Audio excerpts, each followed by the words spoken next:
reason I've come here is because I want to get a couple of photographs, and photographs I want to get are of the little bridges right at the centre of the village. So hopefully we're going to be able to do that in a second. Just going to have to turn right here.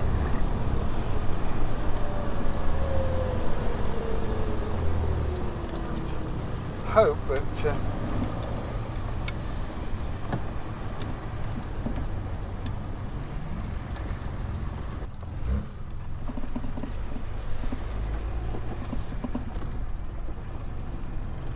feel the bridge gods are against us. Let's just see what we can do here very quickly. So welcome everyone to another episode of Accounting for Old Cars, and today you join me in Tess, my 1967 Mark I Triumph Vitesse 2 litre, as we make our way through South Suffolk, and we're headed away from the coast today because it's a bank holiday weekend and I want to sort of steer clear of the tourist traffic. But the first place that we're coming to on our little route, which is moving us from the market town of Hadleigh towards Lavenham, is the village of Kersey. And for those of you of a certain vintage who remember the TV series Lovejoy, which was about a sort of slightly roguish antique dealer, and I think this is a series in the 1980s on British television. This is one of the locations which was used, and Kersey is a very pretty town. I think sort of mostly associated with the wool trade during the medieval period, but latterly it's become synonymous with sort of London gentrification and, it has to be said, second homes. So it's a bit of a haven for writers and artists, but nonetheless very, very pretty.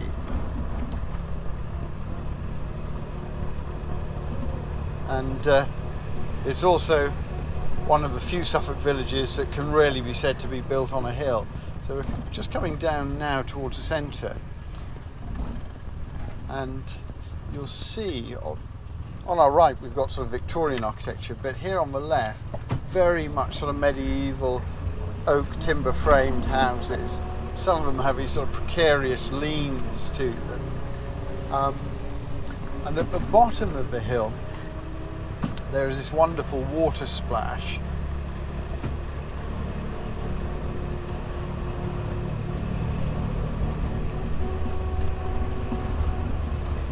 So the river's forded at this point, and usually when the water level is higher, sort of whole families of ducks sort of come gliding across the road there.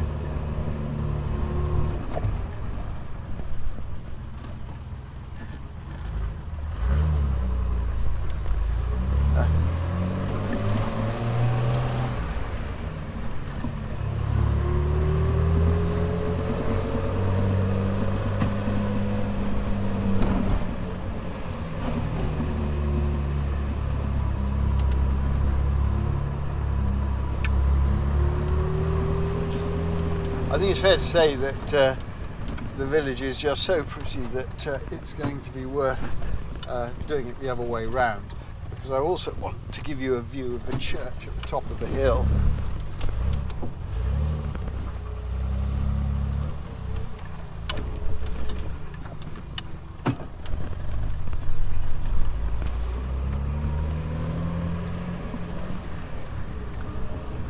So coming back down the way that we came, and you can see these wonderful bay windows in the house in front of us, with this wonderful sort of lattice work of lead and hand-blown glass, and then the overhanging jetties. The pub just on our right obviously is a sort of popular watering hole, but the pink house right ahead of us, which has the mullioned windows up in the gables, used to be a house owned by a veterinary surgeon, and just under the eaves you can see what remains of an old horse's tail, and the tail was there to sort of signify that it was a house that belonged to the vet. Again, very, very pretty architecture here. The house to our left, I'm just reading the date, it's earlier than even I thought, but that dates back to 1490. So we're talking about a pre-Elizabethan era. Lovely little church right at the top of a hill.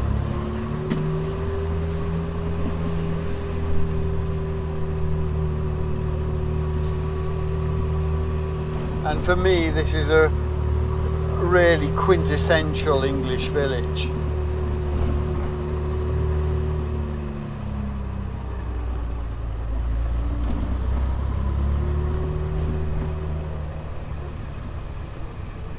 With lanes that were clearly built for horses rather than vans and large cars.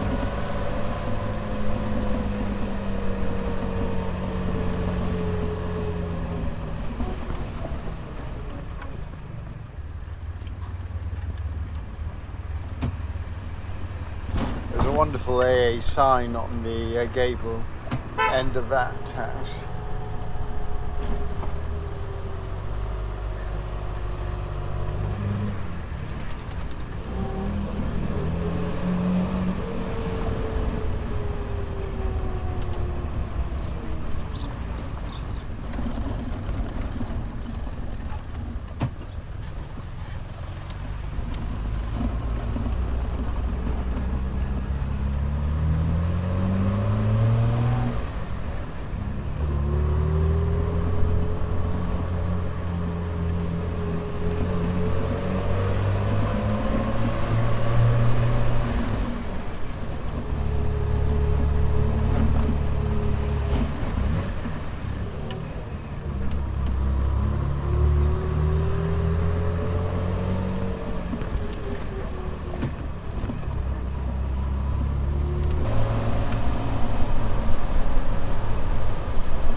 So our plan here is to take the A1141 off to Lavenham.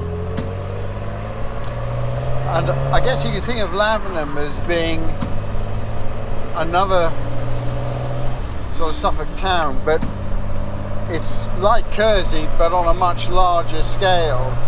And Lavenham really, as you'll see when we get there, illustrates the wealth that was generated by wool 500 years ago.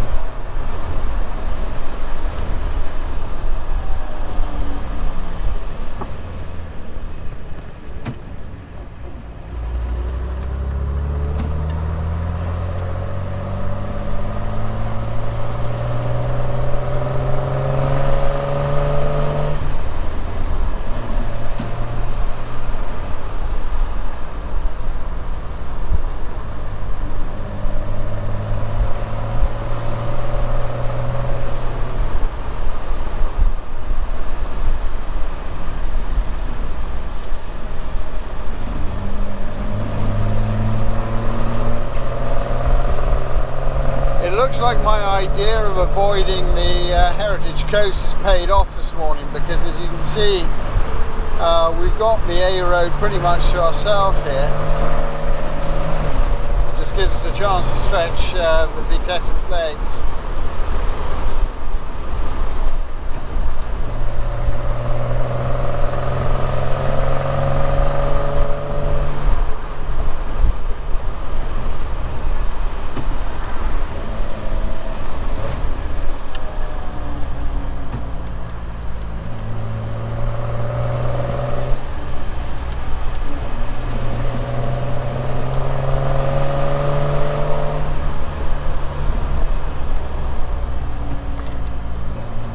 right at the end of August,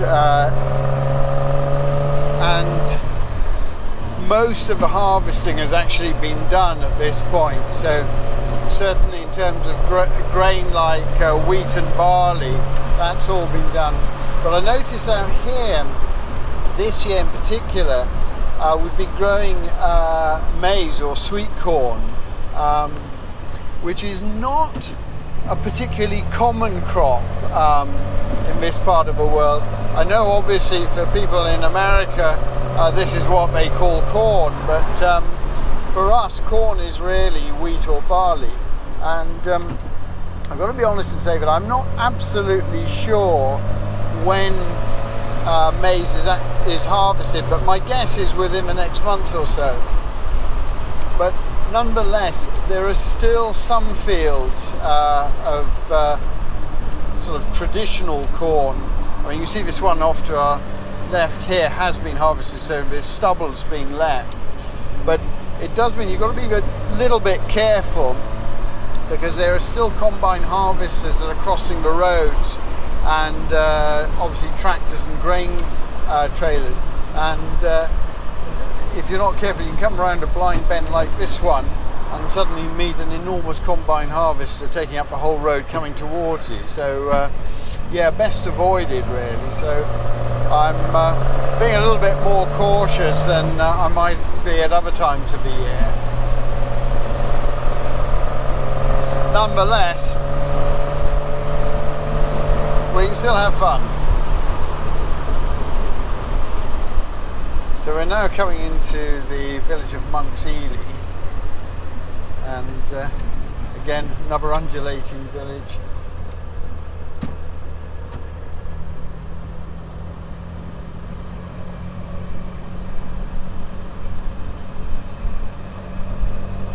Increasingly in this part of Suffolk we're seeing farmers diversifying and using buildings for farm shops to sell fresh produce, which is brilliant, and also sort of pop-up art galleries and places which are selling and producing ceramics, so sort of small potteries, and it's very much playing to the tourist market in a way, but also with farm shops offering local people an alternative to shopping in the major towns and out-of-town supermarkets. This is a really pretty village, and you'll notice quite a bit of thatch here on the left-hand side. Now, I can remember as a kid in the 1970s coming through this village, and times were pretty tough in Suffolk at that time. It's fair to say that they'd been tough for a long time, for sort of, 200 years, particularly after the agricultural revolution and the country moving to industrialization. Villages were poor, and in many cases, by the time we get to the middle of the 20th century and that sort of post-war austerity, a lot of these thatched cottages were in desperate need of rethatching, but there simply wasn't the money to do it. One of the problems, I think, was the mechanisation of farm work meant that getting long straw and harvesting reeds was becoming difficult, so you couldn't get sort of the raw materials for thatching as cheaply as you'd been able to, say, 100 years beforehand. And so a lot of these cottages were sort of covered over with corrugated tin, and it's sort of hard to believe now in this sort of era of London affluence and second homes that these high streets were, if you like, made up of houses with shattered render, peeling paint, generally sort of rot, particularly in this sort of timber frame fabric of these buildings, and then sort of thatched roofs with holes where birds sort of got in and nested, and then being patched up with corrugated tin. But to me it doesn't seem that long ago, but I guess 1975 was a very long time ago.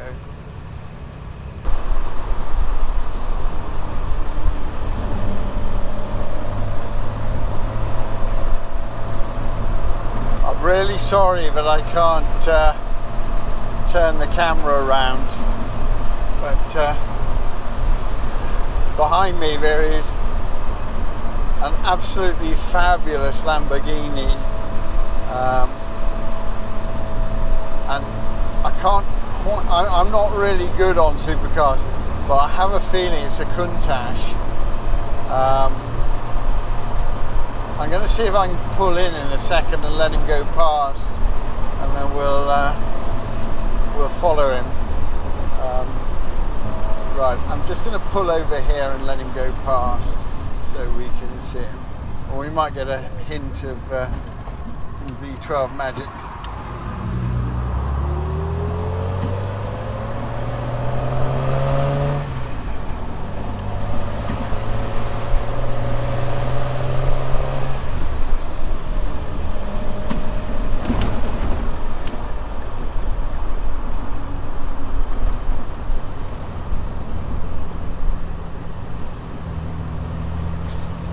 So we're now coming into Lavenham, and this is a big tourist attraction,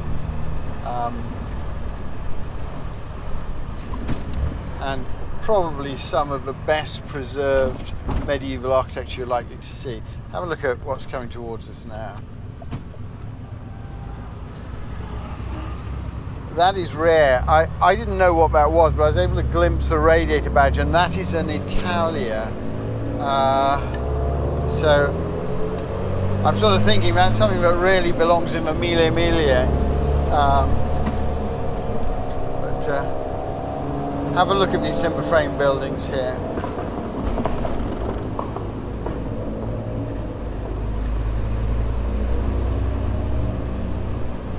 Particularly with the sort of Tudor brickwork between the timber framing. Just fantastic.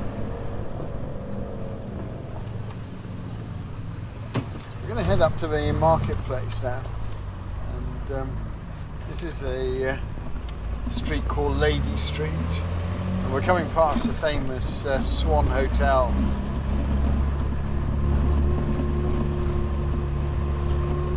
What I'm hoping we'll be able to do is to sort of park in the marketplace, so I can just swing the camera around and show you the Guildhall.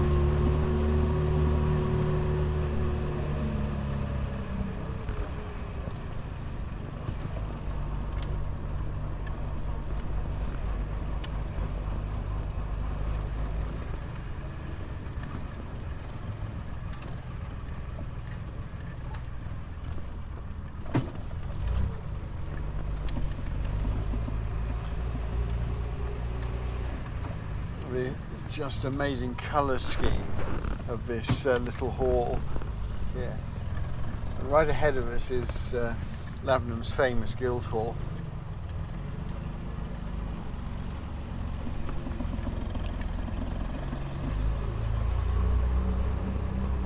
So this is now owned by the National Trust, and there's a gallery and tea rooms here. But if you like ancient architecture, this is about as good as it gets. It's just spectacular.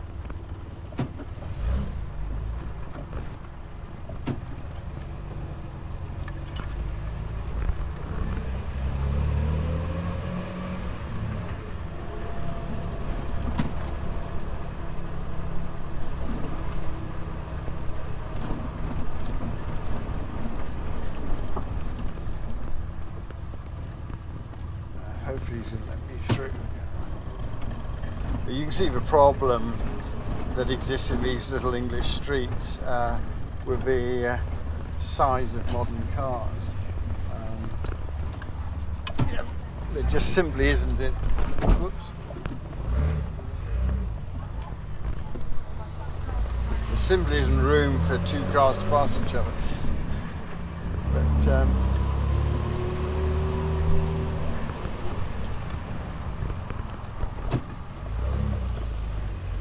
one way up the high street here and then back down the other way.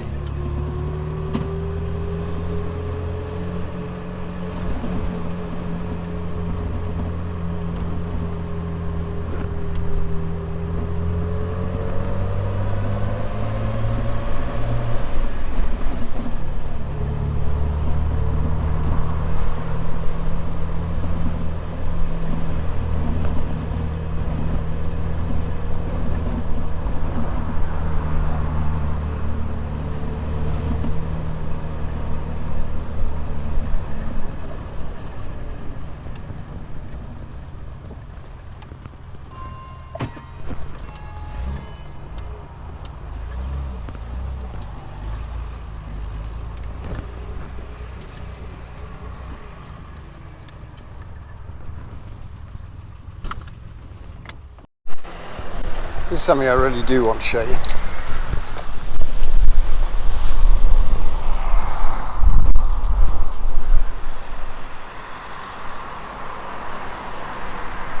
So we're looking at Lavenham Church here, and this, I think, gives you a good indication of the kind of money that existed in the local economy. You just get a sense of the scale of the architecture.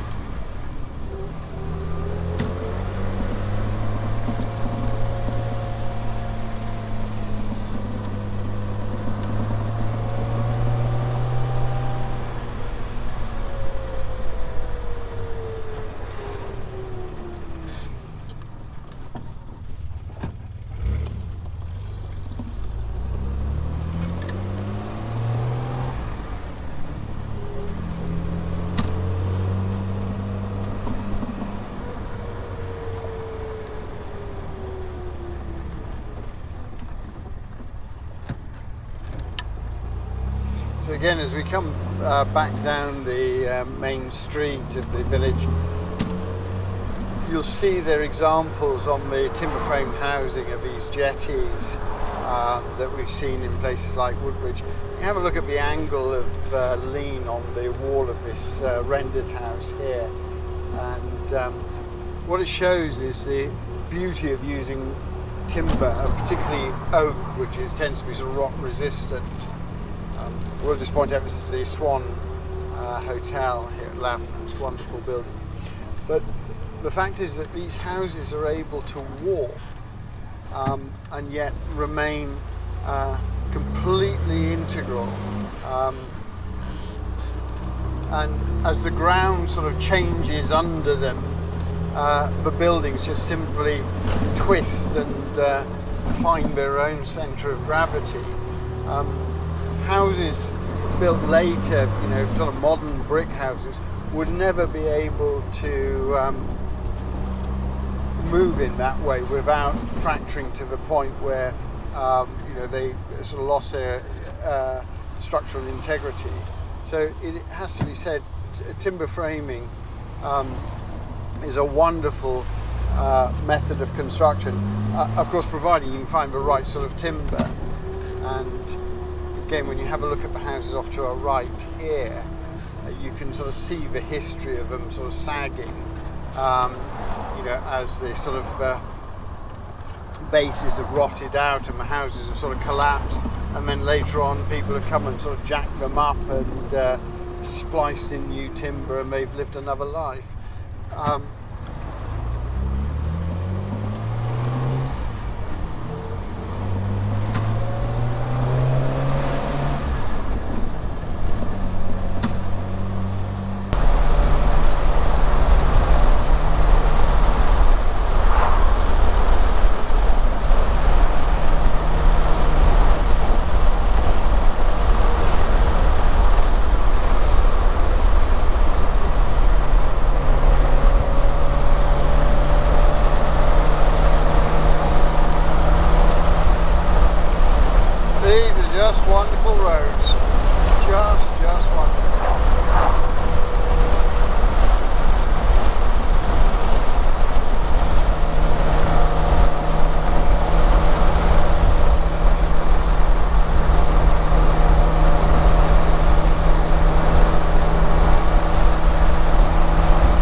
enjoyed this little excursion with me to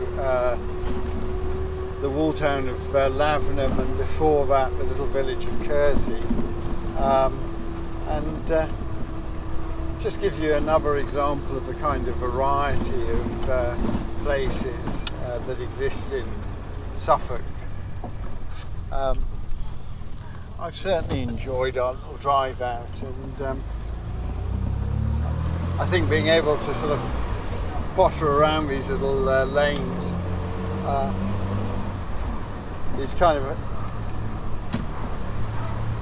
I think that being able to potter around these little lanes is enhanced for me by those moments when we're out on the open road without the traffic, and I've been able to really put my foot down.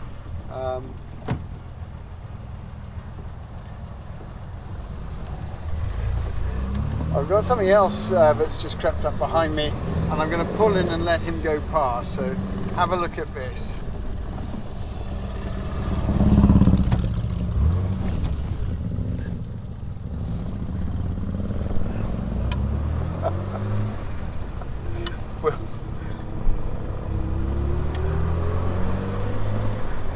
We'll just tag along behind Morgan, I think, for a bit. Well,